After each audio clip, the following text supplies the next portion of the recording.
Convenience just got an upgrade. Farmers State Bank of Oakley is excited to announce the opening of our brand new ATM along Highway 40, right next to Sonic Drive-In.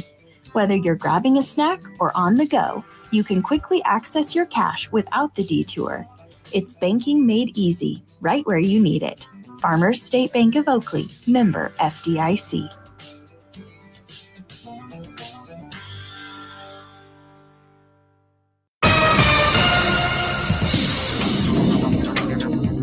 Today, clouds and morning fog will linger through mid-morning. Afternoon temperatures will warm in the low to mid-90s under sunny skies. South winds at 10 to 20 miles per hour. Then late this afternoon and evening, the low will move off the Rockies, with northwest Kansas being in the dry slot. Evening and early morning showers and storms, some severe, will mostly be north and east of a line from Imperial to McCook to Grainfield. Overnight clouds and fog will return with lows in the upper 60s. Tomorrow, temperatures again will warm into the low to mid-90s after the fog lifts. Northeast winds around 10 miles per hour will shift to the southeast. Another disturbance will move off the Rockies, bringing a line of evening showers and storms across the entire tri-state area. There is a risk that one or two storms could produce damaging winds of 60 to 70 miles per hour and large hail. Sunday, Monday, and Tuesday look drier but hot with highs in the upper 90s and heat indexes reaching into the low hundreds. This is meteorologist Chris Stromick in the NWKS Radio Weather Center. Looking for insurance that actually puts you first? At the insurance agency in downtown Goodland, we're independent, which means we work for you. Whether it's auto, home, crop, or business, we shop top carriers to get you the best coverage at the best price. No pushy sales, just honest advice from people who live right here in your community. Give us a call today at 785-899-5011 or stop by 1020 Main in Goodland. And let's get you covered. The Insurance Agency. Insurance the way it should be. You ready? Ready?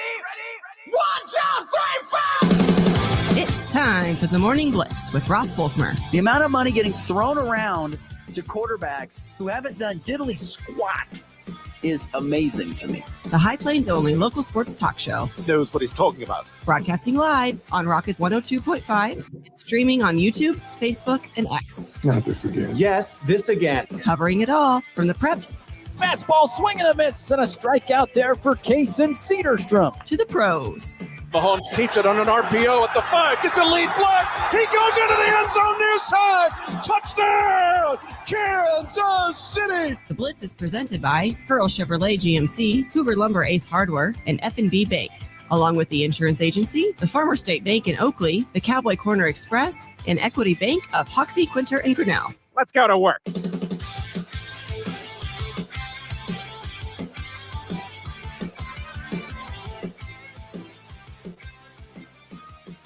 Happy Friday morning, everybody. Great to be back with you here on the Morning Blitz. Broadcasting as always live on Goodland's Rocket 102.5, NWKSradio.net. Simulcasting on the Hurl Chevrolet GMC video stream on X, Facebook, and YouTube. Thank you so much for tuning in here for a Friday edition of the Morning Blitz after a beautiful, beautiful day yesterday and some cooler temperatures. We're returning to summer over this next couple of days and the weekend. Temperatures for the foreseeable future are going to be sticking around 90 degrees, including 91 today, despite a cloudy start this morning and a nice cool 68. But hope everybody's ready for a great weekend. And we've got a full show on tap for you today. We'll be talking about On3's quarterback rankings. They finally came out. The Big 12 was the last conference that they did. They did the SEC, the Big 10, and the ACC, and now they got to the Big 12. Where does Kansas and Kansas State quarterbacks, Jalen Daniels and Avery Johnson, stack up in the top 10? Do they make the top 10? We'll get to that coming up a little bit later on in the program. We are going to talk about a 30-team college football playoff. What? That seems absolutely nuts. We're going to discuss that coming up here in a little bit as well. We'll get to all that. As always, the F&B Bank text line is open for your thoughts and comments at 785-899-2222. If you'd like to be part of the Morning Blitz, we'd love to hear from you here on this Friday morning. Quick update from the Royal Portbrush and the Open Championship that continues to roll on. Right now, Brian Harmon leading the way through 16 holes, one shot ahead of Harris English, who was in the tie for the top, 7 under par currently. Some weather is certainly better today, it looks like, than it was yesterday at this time for the 153rd Open Championship across the pond at Royal Portrush. We are going to be joined by Bryce Kessler coming up later on in the show. Actually, that's a lie. He is going to join us now as he joins us on the Hurl Chevrolet GMC video stream. Not only former host of the Morning Blitz, but the executive director of the Kansas Shrine Bowl. And Bryce is, because the Shrine Bowl is done, he has more free time, so he's just going to join us. And yes, we do see the Goodland hat. He's playing to the crowd here this morning. How are we doing, buddy?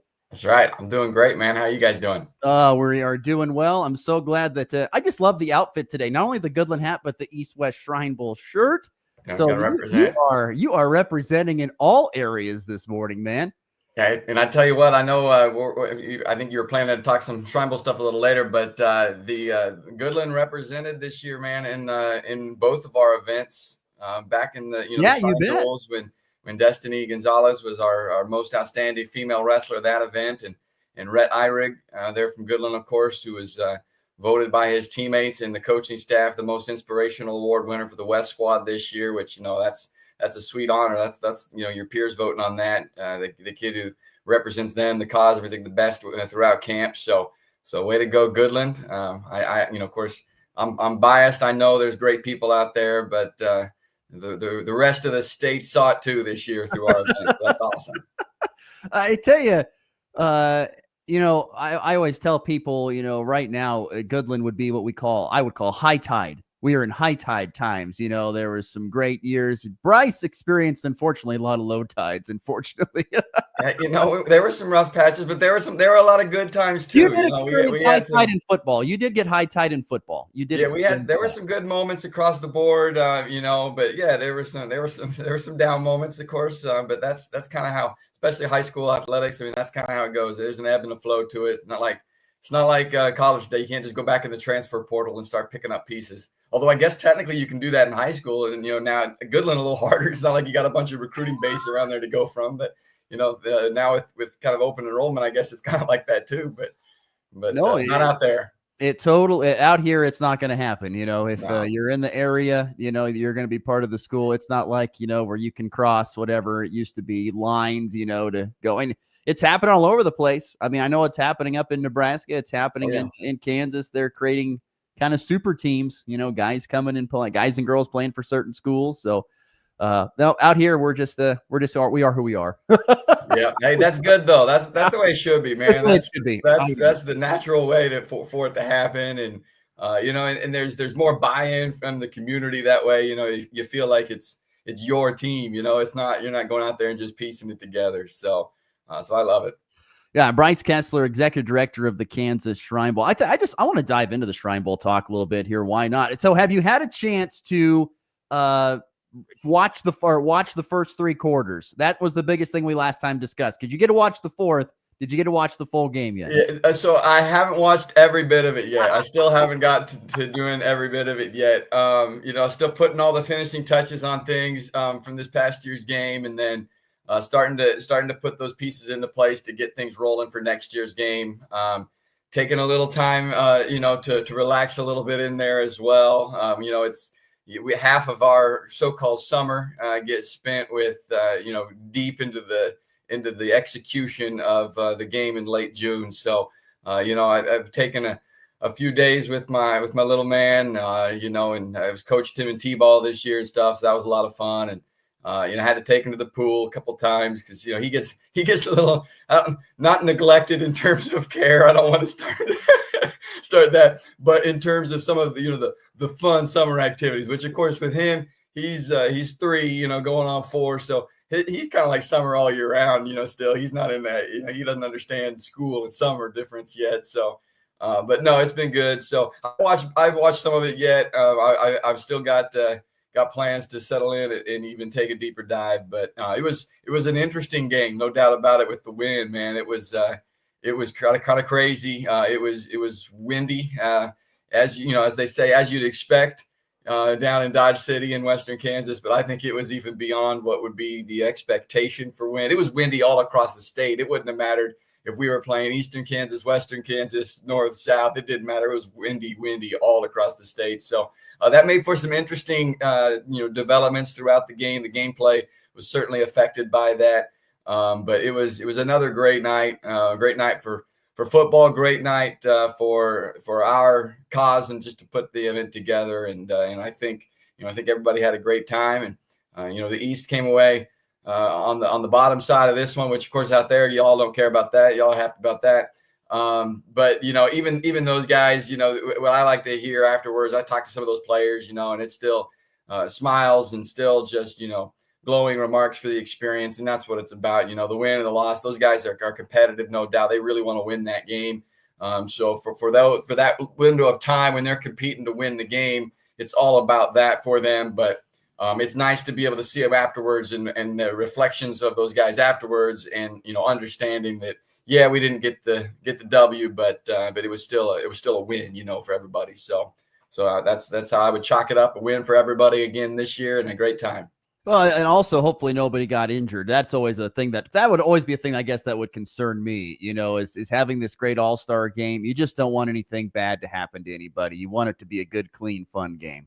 Yeah, no doubt. And as far as I'm aware, there were, I'm sure there's, some nicks and bruises and things like that. It's a football game, so there's going to be some guys that come out a little sore, but no injuries, anything of significant to report on that front. Which is, you're absolutely right. I mean, that's the anytime I see a kid get hobbled off the field or something, it's a hold your breath moment, because not all these guys, but a lot of these guys are going on and continuing their football careers in college, whether, at whatever level that may be. And I mean, heck, even if they're not going on to play college football, just to start that next phase of their life, whether it be just going to college as a student, whether it's be entering the workforce, whatever it may be, for them to have to start that out, rehabbing an injury already, So that's the thing we certainly don't want to ever see. And it happens from time to time.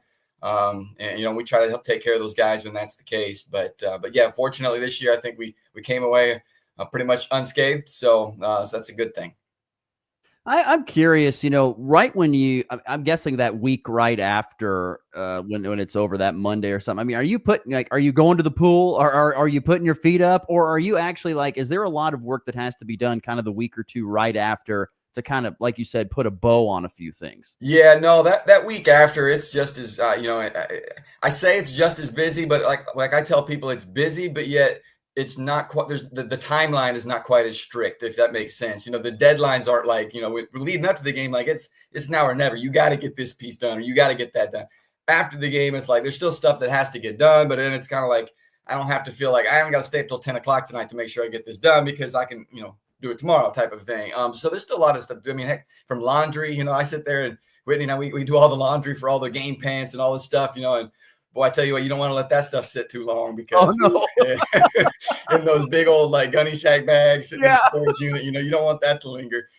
So, we got to do the laundry. We got to clean water coolers, all that kind of stuff, sort out apparel, get inventory on all the apparel, because we got to get that back up on the website. We're still selling, some of the leftover apparel, which this year there wasn't much of that. They sold well in the apparel booth this year. So stuff like that, the financial side of it, getting all the accounting done and stuff like that to try to get a picture on the financial situation and all of that stuff. So there's quite a bit of work that still has to be done in those, that week to 10 days after the game. Then it's kind of finally after the second week, it's okay, now you can breathe a little bit. Then it's maybe I'll, take a Thursday afternoon to go to the pool with Kellen or something like that, So, but it's always churning. I mean, I'm already working on schedules for next year's game, and I like to try to get ahead of some of that stuff so you can start, put the foundational pieces in place, because we just, in fact, I just got our 2 head coaches for next year lined up. I don't know if I probably won't do any breaking news. We're still waiting on some press. If you're going to, please let me play the breaking news sounder if we're going to do that. So no, we won't do that yet. I won't. I told those guys I'd let them know when the announcement came, because inevitably they're going to get texts and calls and everything like that. So, but it's stuff like that. Putting those pieces into place. Working with our camp staff, figuring out who's coming back, who's not going to be able to return, and just getting ahead of all that kind of stuff. So it's constantly churning. There's a lot of pieces that go into making this event happen. And of course, now we got the wrestling event too, so that's another piece that's also in the planning phases already and stuff. So it's fun. It's a lot of fun to be able to do all this for a great cause. And it's just, like I said, it's not so much that it's not as busy. It just feels a little less stressful, because you don't have the deadlines pushing up on you so quickly at this time of year. Is it amazing to you? I mean, and once again, there's plenty of things that go on behind the scenes, but is it amazing to you how busy you can be for an entire 365 for pretty much 2 events in the course of a year? Yeah, no, it is, and I think that's probably the shocking part to a lot of people. Like, well, this is what you do all year round, and you know, I tell people it's one of those things that, like, could you do it without doing it year round? Yes, but could you do everything that we do? Probably not, if that makes sense. You know, it's like you can make it what you want to make it, and you know, for us, and not when I say us, not meaning just myself and Whitney, but our board.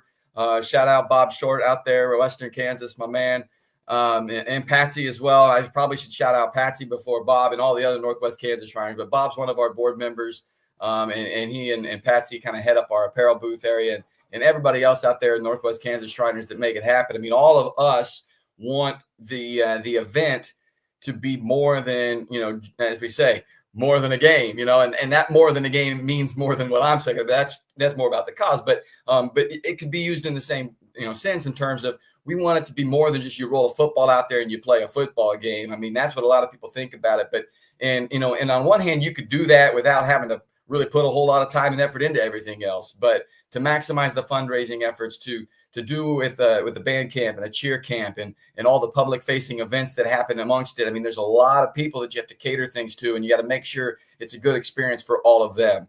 You know, internally, there's a lot of logistics and a lot of things that maybe don't go quite as expected or planned throughout the Shrine Bowl week. But my goal is always for me and maybe, you know, internally my board, for us to be the ones who knew that something maybe didn't happen as it was supposed to. But from our campers, whether it be the football players, band, cheer, from the fans, the families, everybody coming to the game, we want them to not know that anything didn't go right. And if you take the time and put all the effort into making all those plans, they all come away with it thinking it was just the bee's knees, you know. And then internally, I'll be like saying, like, gosh, that didn't go as it was supposed to on this particular thing. But if I'm the one who knows that, then that's a win. That means we did all right. So just, you know, putting all those pieces together and just making sure there's so many different people you got to work with and rely on, that, you know, communication, constant year-round communication is one of the biggest pieces of it. And if you have somebody on this end who's not kind of in the seat doing that all the time, and it's just, you know, piecemealing it here and there every once in a while, because a good time for me is not necessarily a good time for them, type of a thing. So I've got to be, you know, available and able to have those conversations and do those kinds of things when it is convenient and it works for all the different people that you're working with, whether that be sponsors, whether that be hosts, whether that be staff, whether that be the participants, you know, all of that. So it takes a constant grind to make sure it happens at the best level possible. And I think anybody who knows me and all those folks out there know that I always am going to try to do everything at the best level possible. I'm not going to be satisfied with just, it happened. I'm going to make sure it, you know, I've given it everything I have to make it the best it could possibly be. That's how I approach everything. And, you know, some could say that's a fault of mine as well, because sometimes I can't just let something be what it is. But it's a lot of fun and it's a lot of work, and it's very rewarding when it all comes together. Bryce Kessler, if you don't know, is our guest, joining us on the Hurl Chevrolet GMC video stream, helping us recap what was the East-West Shrine Bowl, the Kansas Shrine Bowl that happened a couple weeks ago down in Dodge City. It was a 4-hat day down there, very windy. They had a punt that got punted back into the end zone. That was, they were deep in their own end zone. The punt went back through the end zone. It went forward on a normal punt forward trajectory, but the wind caught it, started pushing it back, and then when it landed, it kept blowing it back into the end zone for a touchdown for the West. That's how the game started. That was the opening drive of the game, and so from that point on, you knew this was going to be a weird night. Just great. Oh man, that's a great one there for sure. You were talking about how, you know, all these different things are going on at the same time, and it's kind of throughout the year, and especially during that week. Or do you have your notes app open on your phone, constantly taking notes, like, okay, we need to be better about this, we need to work on this, or hey, I really like this idea, what if we thought about this? I'm curious. I could see you doing that, just taking notes all week long during Shrine Bowl week as you get prepared for, you know, it's because I know, like me, your mind runs 1,000 miles an hour all the time. And so if you don't write it down in the time of it, it probably just flushes out and you're like 2 weeks later, what did I think about during this time? Because I don't remember it. Got to go back to the app. You're absolutely right. So I don't use the notes app. I just send myself emails. So I'll just pull up my email on my phone and just send myself an email with, my thought, my note, or whatever, as it comes up as you're talking about, because there's things that happen in the moment that it spurs a thought that 20 minutes later, I'll have had 10 more thoughts. So that one's flushed, So I just send myself a quick email. And then when I get my email inbox, I have all my thoughts, my running process of thoughts. Your daily diary. So yeah, no, you have to do that, and one of the challenges for us has always been the fact that the game moves every year to a different site. So sometimes you might have that thought about like, oh, we should have done it this way. But then the next year, it's apples to oranges because your facilities are completely different. Your schedules are now going to be completely different, maybe. So that's always been one of the biggest challenges, which requires so much of the prep time and the planning time, because you're kind of starting from scratch every single year.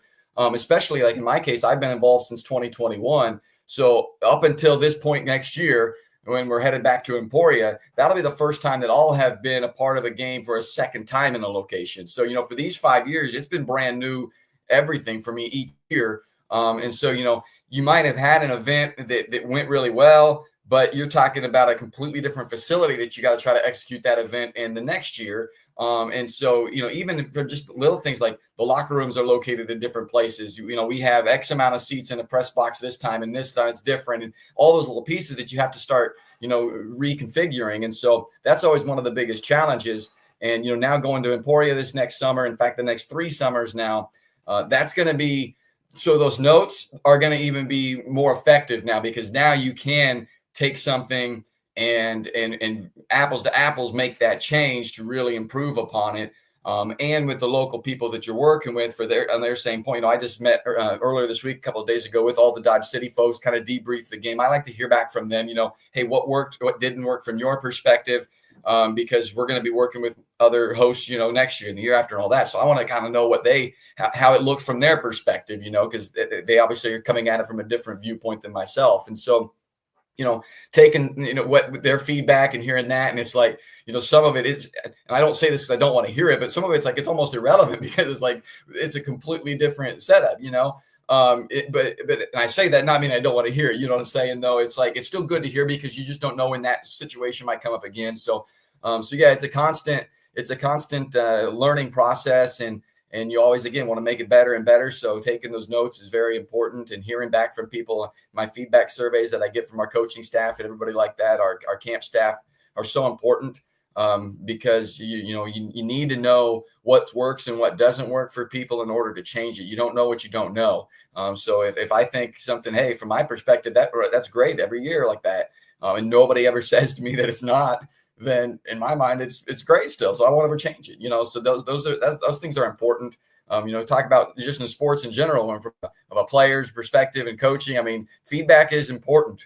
Whether you want to call it feedback, criticism, constructive criticism, it doesn't matter what term you use to call it. That feedback is important. And if you're not open to the feedback, then you're going to either continue to do something poorly and think you're not, or you're never going to be able to take that next step or really, improve upon things if you're not open to feedback. So whether it's your own feedback, your self-reflection, us as broadcasters, that's a big thing in the broadcast world, is that self-critique.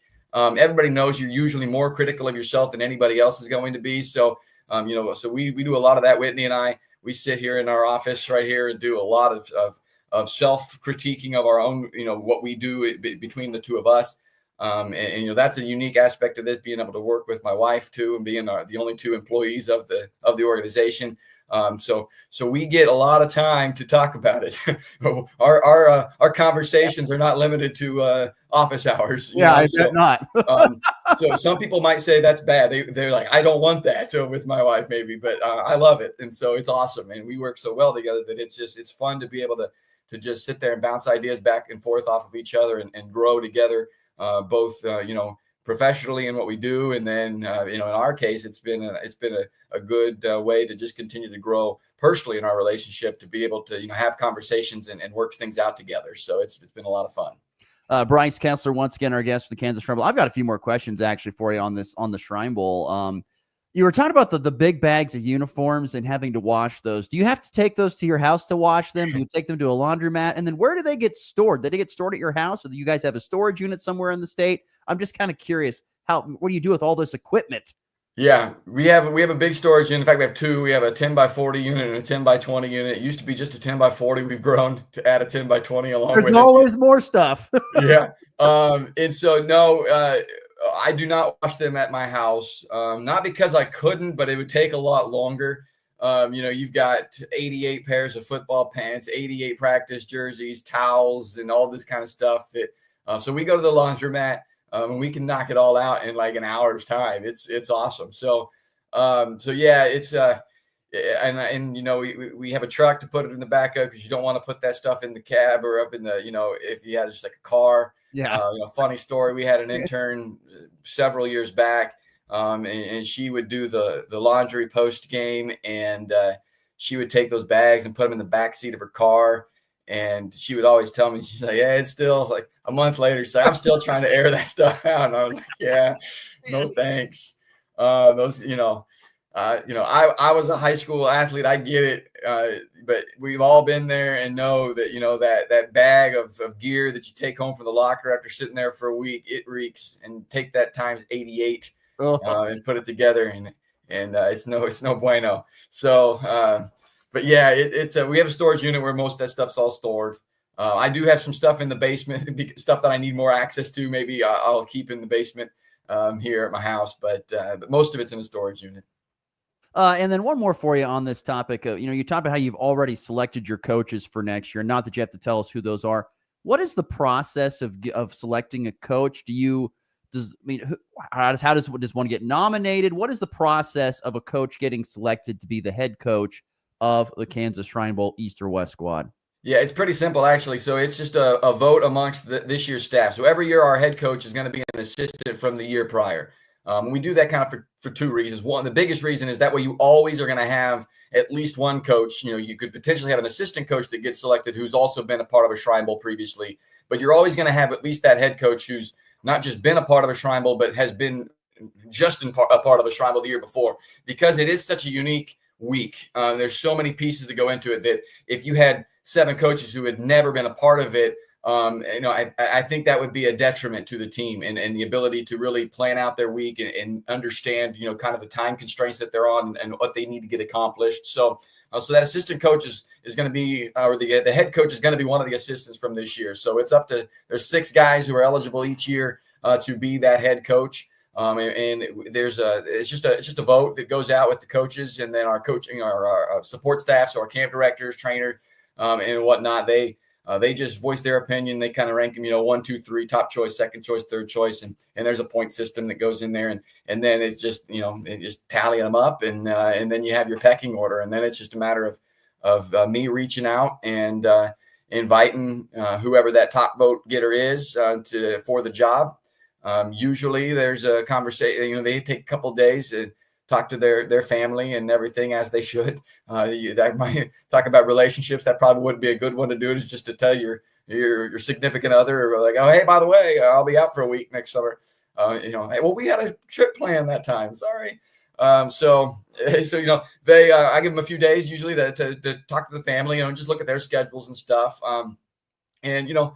9 times out of 10, maybe higher than that, obviously they say yes. I mean, they want to be a part of it most of the time, which we're thankful for that, because it is an undertaking. It's not just that week of the summer, and they report on the Saturday prior to Shrine Bowl all the way through Shrine Bowl. So they're spending 8 days with us, and that's time away from their family. When these guys are busy as it is, football coaches, as spend a lot of time away from family throughout their season. And then here we are in the time when they should have some family time. We're taking them away from another week. So, we understand that's a commitment. And it's not just that week. There's a lot of time they have to spend doing Shrine Bowl related things in the lead up to Shrine Bowl week as well, whether that's meetings with their coaches. You're bringing 7 guys together from different backgrounds. You got to figure out, okay, what offensive system we're going to run, what defensive system we're going to run, all that kind of stuff. So there's meetings throughout the year that they have with their staff. The selection process of players, they're heavily involved in that. the replacement player process, that kind of all falls on their plate as a coaching staff and primarily the head coach to fill any vacancies that come up when players drop out. So it's not just hey, show up for 1 week and coach some ball. There's a commitment to it and some time that's got to be put into it. So a lot of times though, they'll accept in a case where a guy is unable to, or for one reason or another opts not to, then you just go down the list to the second hot vote getter and you extend the invite to them and so forth.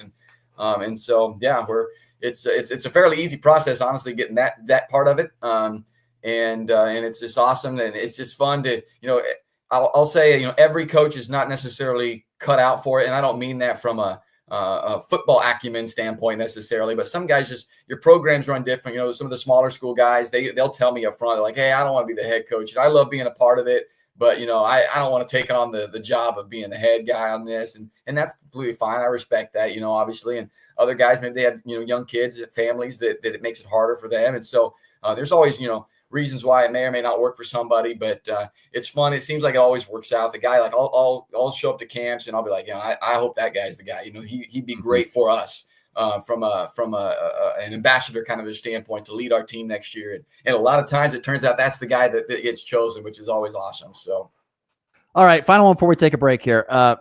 You mentioned that this is year number 5, right? You started in 21. Yep. This is the 5th one. So, of the 5 locations you've been, which one's your favorite?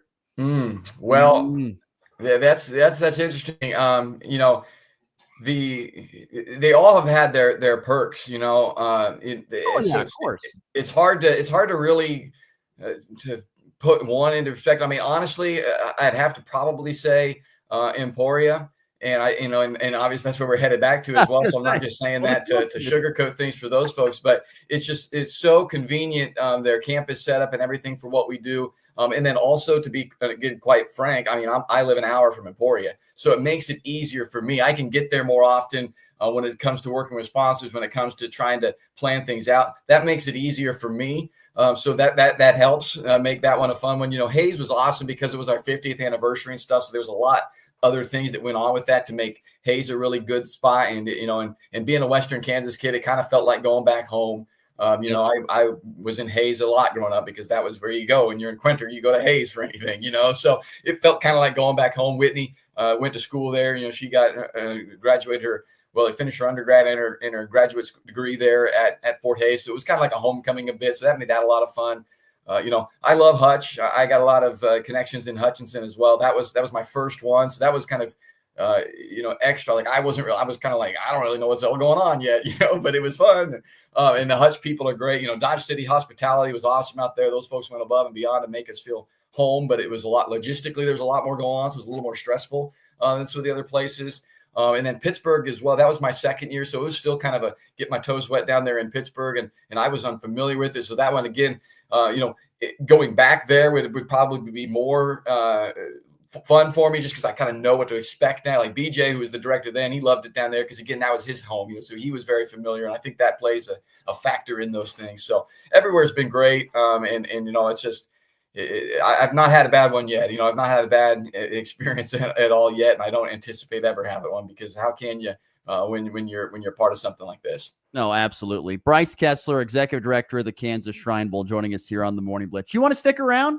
Sure, man. Why not? I know you didn't. Already gone almost 40 minutes. What's another 22? Yeah, at this point, that's good summer programming, right? Summer sports talk programming. You're stretching for topics usually anyway. I get it. So I bring Bryce in and let him just go on and on for 40 minutes. So Bryce Kessler going to stick around for the whole show here. So stick around. We're going to talk actually about that 30-team college football playoff that Missouri coach Eli Drinkowitz came up with yesterday. We'll get some thoughts on that next here on the Morning Blitz. It's officially county fair season. Text the word FAIR to 785-460-0790 to get a list of all the county fairs and their dates. Fairs are always looking for volunteers, so contact your local carnival or fair board today to volunteer. Sponsors are Oakley Country Club, Smoky Hill Ag, Colby Automotive, F&B Bank, Lohr Electric, Hoover Lumber, Vince's GM Center, Donnell & Jewelry, Farmers and Merchants Bank, Next Tech Wireless, and Buffalo Park Bar and Grill. We hope to see you at the county fairs this summer. Are pests making your home or business uncomfortable? Call Pest Away in Goodland, Kansas, serving all of Northwest Kansas. They provide top-notch pest control services to keep your space safe and pest-free. From ants to rodents, termites to spiders, our expert team is here to help with effective, safe, and affordable pest control solutions. Don't wait. Call Pest Away today at 785-728-7166 for fast, reliable service. Your home or business deserves the best protection. It's time for a check of the markets with the Anderson Trade Group on the Kansas Farm and Ranch Radio Network.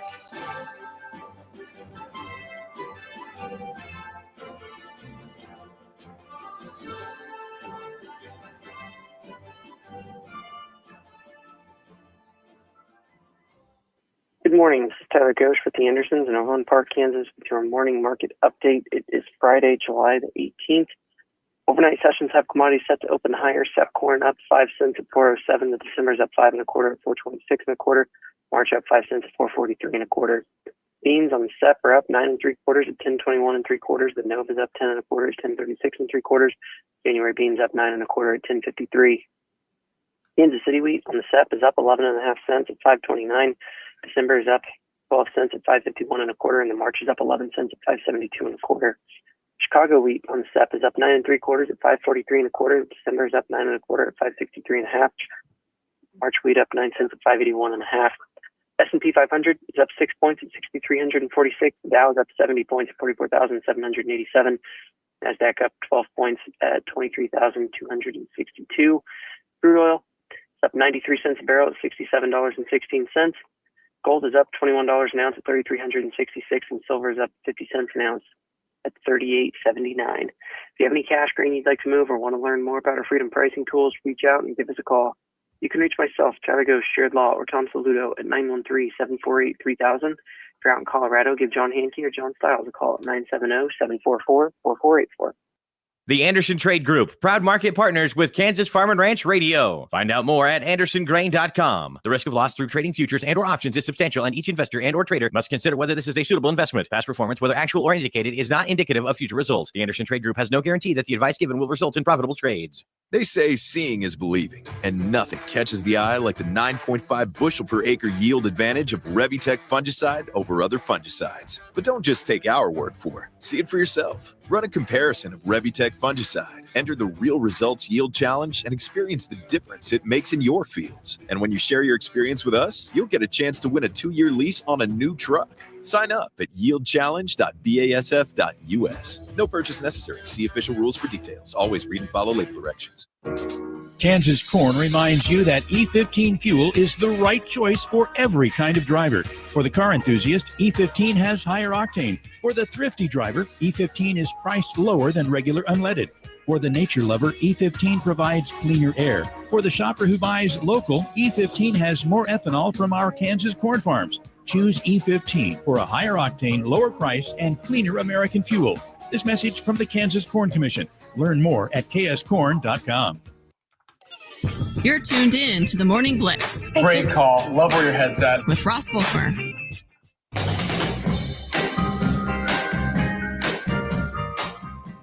7:41 Mountain, 8:41 Central Time here on this Friday morning. It's been a fun Friday. Our good friend Bryce Kessler, Executive Director from the Kansas Shrine Bowl, continues to hang with us here today. You know, it's amazing, Bryce. It's funny that you're on the show today because you're here and you're also leading at the Open Championship. I feel like you look like Brian Harmon. You ever seen a picture of Brian Harmon before? Yeah, no, you're not off there necessarily. I feel like I'm a little more put together on my outfits on the course. Something about Brian Harmon always I don't know. It's like he wears it's like baggier pants and shirts. Like it just doesn't, it's an old school vibe on that. So, I don't know if I want to be a Brian Harmon when it comes to my dress on the course. Now, I'm nowhere near Ross's level of swagger on the course. Oh, yeah. Ross always has it put together. But myself, I think I'm a little bit better than Harmon in that regard, but I'd take his game. No doubt about that. You take his winnings if you could have that. Sure. That's for sure. I know. I just thought Bryce Kessler, or it's Bryce who looks like Brian Harmon, and he also Lincoln Riley at times. That would be you as well, I think. Yeah, I get the Lincoln Riley thing a lot. If I put on a visor, of course, I don't have much hair up top. In fact, I have none. And so if I had some hair there, but if I was ever to be in previously I was said Norman. Of course, he's not in there anymore. He's out in LA now. But If I was back in the day, I always said if I was ever in Norman around Halloween time, I would not have to pay for a drink at the bar because I'd just go as Lincoln Riley and I'd be getting free drinks. So, hey, nothing wrong with that. Once again, Bryce Kessler joining us throughout the rest of the show. He joined us for the first 40 minutes. Why not the last 20? Nothing wrong with that. I did have one other person. What you're talking about, Kellen and coaching T-ball. How's that season going? I'm assuming you're undefeated with your coaching acumen. So the reality is I think we're probably defeated. And the reason being because in T-ball, you just bat around, everybody ends up scoring, there's no outs. And we had a smaller team than everybody. So I think we had less kids every game. So by default, we probably, if you actually kept score in T-ball, we would have lost every game because we had fewer kids that actually got to run the bases every time. So, I think we might have, I don't know if we ever won a game because of that, but no, we were a good team. The season's over now. We had some good ball players. Kellen's a pretty good little ball player as well. So, it was a lot of fun though. This was, he's only 3, so we're coaching 3 and 4-year-olds playing T-ball. There's only so much you can get accomplished in that world. And so it was a lot of fun though. And I can't wait to continue to coach him. And I grew up, my dad was my baseball coach and, in that matter, basketball coach and stuff as well. Growing up, there's a ton of memories. I was probably not always the best, player for a coach in that case, because, and you take some liberties when it's your dad, you maybe act up a little more than you should at times.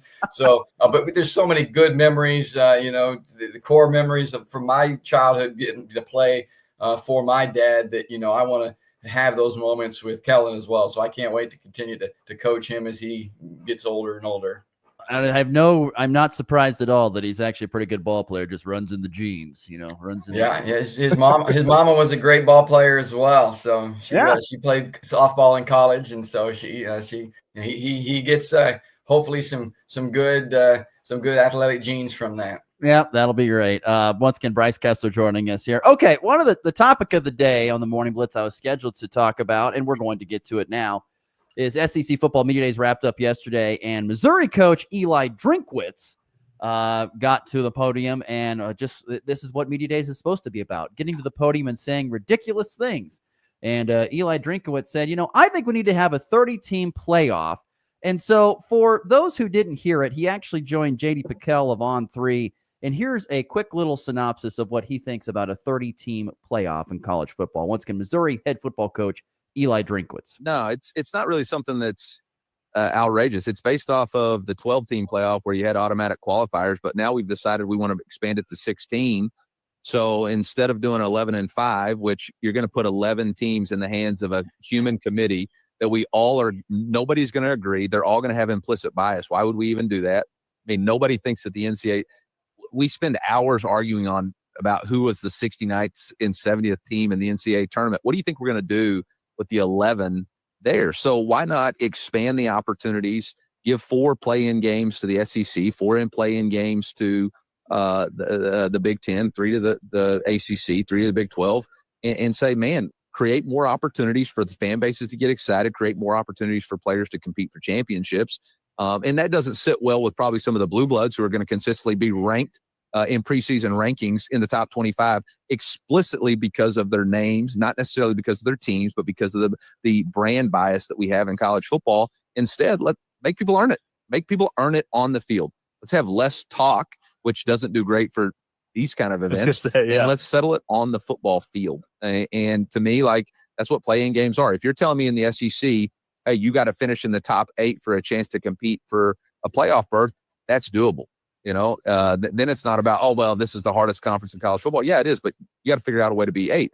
In the NFL, you got to figure out a way to be one of the best 4 teams in your division to make the playoffs. 44% of the teams in the NFL make the playoffs. We're talking about 10% of college football teams going to make the playoffs, and we think that's going to keep fan bases encouraged. We think that's going to continue to create multi-billion-dollar industry. College football is still reliant on financial assistance from fans. We can talk about ESPN dollars and all we want, but they still need fans to come to the games and sell tickets. And if at the end of the day, in the next 5 or 10 years, it's still the same 15 teams making it, what are you going to do to the rest of these fan bases? They're going to quit showing up. All right, there you go. That was the long-winded of what Eli Drink. Well, it was shortened, but also long at the same time. So that's what Drink had to say yesterday at SEC Football Media Days. What stood out to you, Bryce? I'll let you have the first. I wrote down a bunch of notes on this. I got my notes app out and wrote down.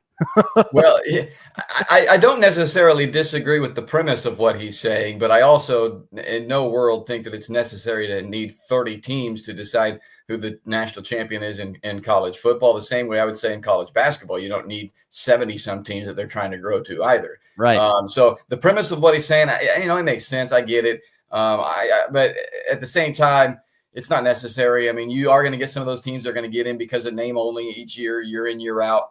But, if we can't with 12 or 16 teams figure out which one of those is probably one of the top, because where does it end? If you go to 30, then 31 and 32 are going to be crying that they're left out. And if you go to 36, then 37 and 38. I mean, it just never ends. You got to draw the line somewhere.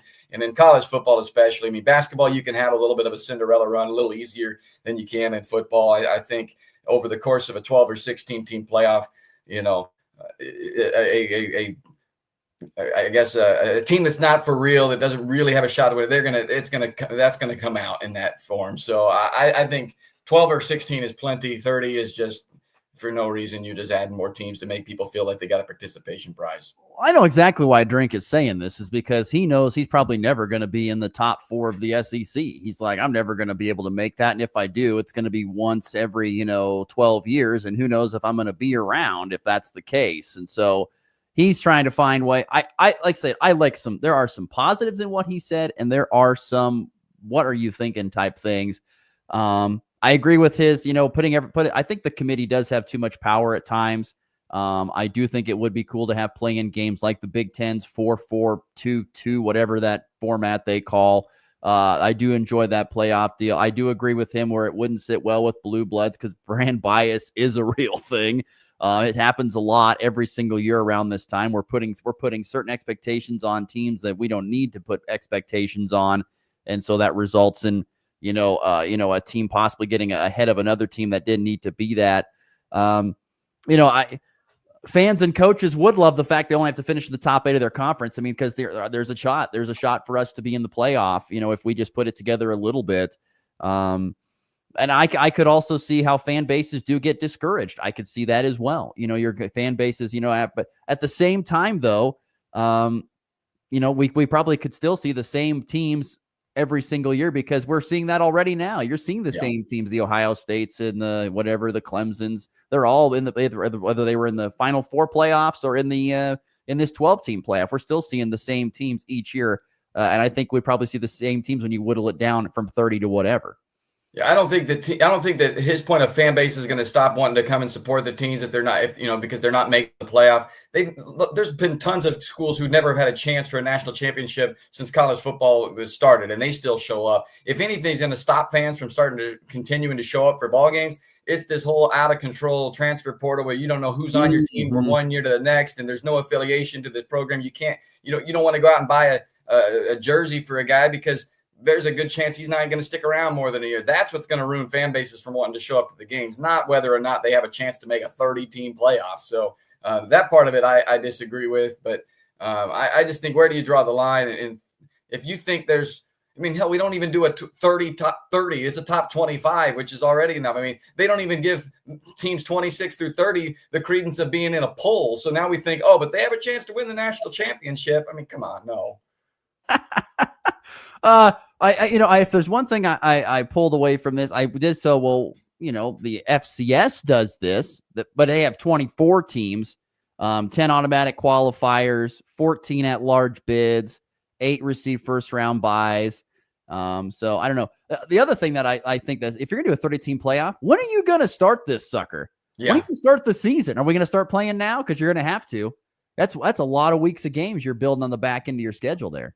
Yeah, that part. And if we do anything like that, I mean, I'm already at the point at 12 and 16, we need to get rid of these stupid, roll the ball out there for a scrimmage, or glorified scrimmage games. Like, if you're a power conference team, you shouldn't be able to play anybody who's a non-power conference team, in my opinion. I get there's the money aspect of those buy games for those programs. Those help some of those smaller programs, but those have gotten ridiculous. Let those be the spring game then. Bring in, whoever, you name it, directional school from whatever state to play you in a spring scrimmage then, and pay them to come do that and get rid of those games. Because if we have that many teams getting into the playoff, then you can afford to have a big-time matchup early in the season that will re-energize some fan bases if that's what you're worried about.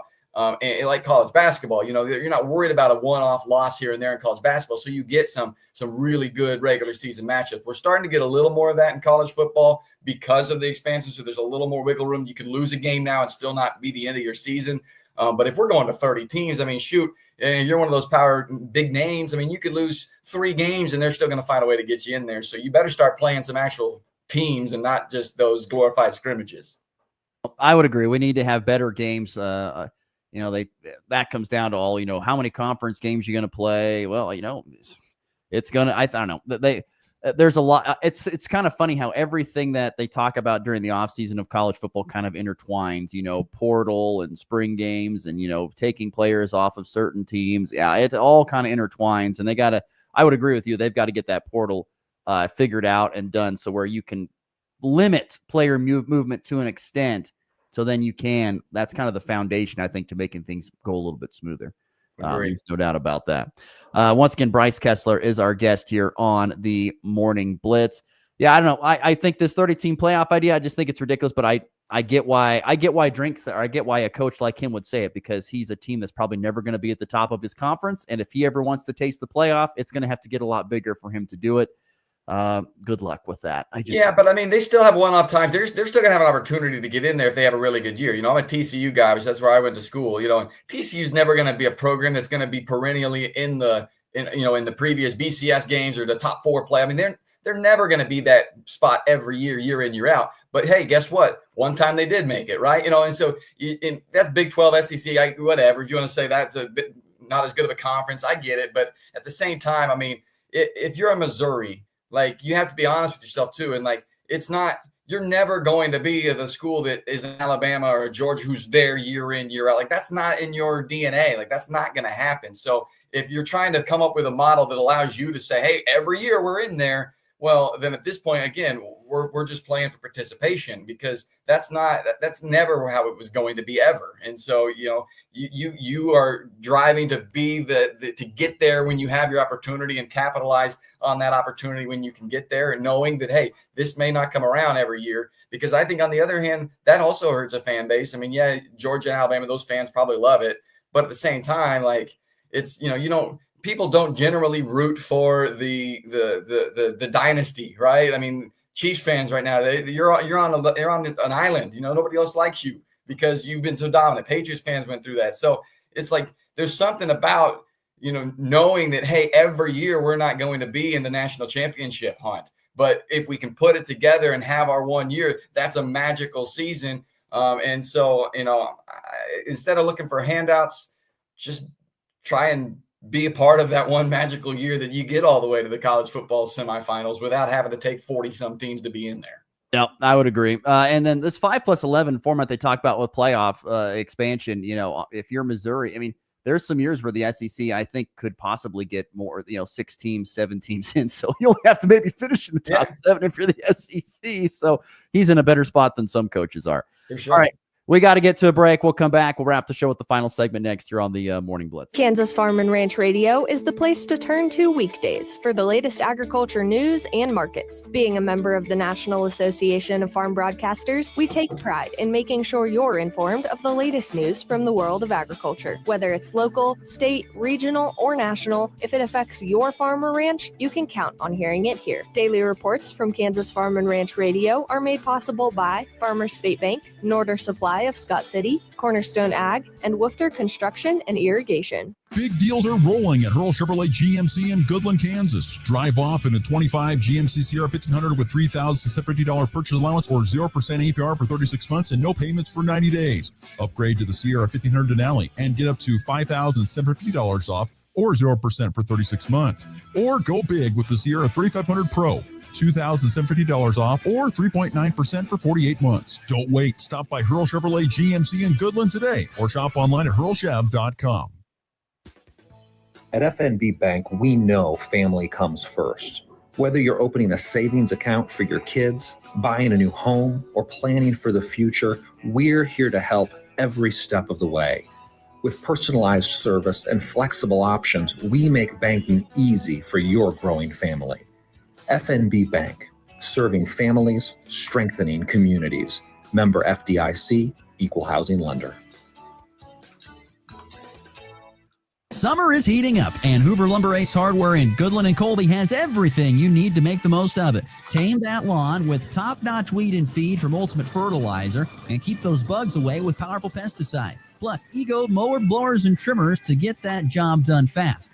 Fire up some summer flavor with a Traeger grill or a Blackstone griddle, and if you're building a fence or even fixing a sprinkler, they've got the building materials and supplies to keep your projects moving. Hoover Lumber Ace Hardware, your summer project headquarters. High drive, deep left, grand slam! And back lifts his ball high and deep to right. Thomas to the 10, Denver's going on the New England. They win it on the first play of overtime. Mahomes swings it. It's there! Hardman! Jackpot, Kansas City! All right, final couple minutes of the show here. Bryce, thank you so much for joining the program today. What's your thoughts on the second half of Major League Baseball season here? You need to rename your segment to the swing off instead of the walk off. You know, I do. I tell you what, I am all for it. I think they should get rid of the ghost runner and go right to the swing off. I don't know if I'm ready for that. I thought it was great in the All-Star game format. You're a purist, I know. It's not so much a purist. It's just I think it would lose its luster because I mean there's been like 135 extra inning games already in Major League Baseball in the first half. So if we'd seen that now 135 times already, I think it loses a little bit of its luster and it becomes a little bit old at that point maybe. So I think it's a perfect element for the All-Star game. I don't think we need it in regular season, but I'm a baseball man. I love it, man. So I'm excited for the second half of baseball season. My thoughts. I mean, I don't know. I've got Dodgers over Astros in the World Series. There's that. I guess we'll see. Yeah, that's good. That's good, man. Pulling that out. That's wonderful. For those locally, Royals and Rockies back in the dime. Rockies are at home hosting the Twins. Royals on the road at Miami. Kansas City have won 6 of their last 7. We all know how bad the Rockies have been. It's been rough. Those both sound like must-watch series. I don't think so. maybe much listened to series on the radio stations of NWKS Radio. That's what you got to do. Bryce, it's been fun to have you on the show, my friend. Thank you so much for coming back and spending some time. Try to take a little bit more time off. Maybe take your wife on a vacation. I'm sure she's earned it. We do have one of those coming up. All right, buddy. Coming through Goodland. Maybe we should stop and play 18 out at Sugar Hills or something. Just let me know. We'll try and make that work. I'm busy with Jones. You're gonna need a 2-hour segment if you have me on again. We get too long-winded. That's all right. If you want to keep joining the show, we'll make it work. We'll find the advertisers for it. Thanks, buddy. We'll see you. Sorry, advertisers. I stole too much time. You had a special day with BK. There you go. Special day with BK. All right. This is Rocket 102.5, KKCI, Goodland, Burlington, Colby, and